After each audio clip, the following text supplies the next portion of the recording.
Lumaki ako sa broken family. So, bata pa lang ako, prayer ko na talaga. Prayer ko na talaga magkaroon ng sariling pamilya. And my mission in life talaga, feeling ko na ginawa ko ni Lord na maging nanay. Then yun, na-diagnose ako with endometrial carcinoma, stage 1. Pero ang pinakatanong ko lang sa Panginoon is, Lord, paano yung anak ko? Lalaki kaya yung anak ko na hindi niya ako makikilala? Kasi syempre, ang dami kong plan sa anak ko talaga. Gusto ko kasama siya sa kids ministry, yung makikita mo, susunduin mo siya, tapos may mga drawings, ganun.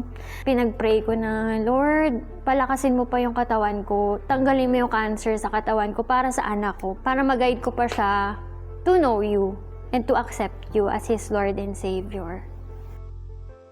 Dumating yung night, nag-pray kami ni Zach. Actually, gising pa nun yung anak ko. Tapos yung anak ko, lumalapit lang siya sa mukha ko. Parang nag-wonder siya, ba't umiiyak yung nanay ko? Tapos, simula noon, sinurrender ko na lahat.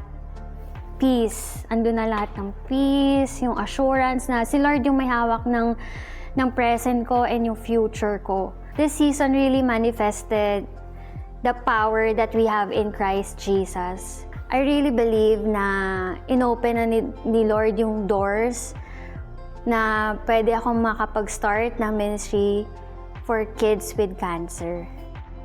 Who would have thought na mararanasan ko rin yung same journey ng Dream Ministry ko? So if you too have a heart, same as mine, to help and bless kids with cancer, pray and ask God to lead you to partner with me in this life-changing ministry. I am Chelsea, Cancer Warrior, declaring God's greatness through my testimony.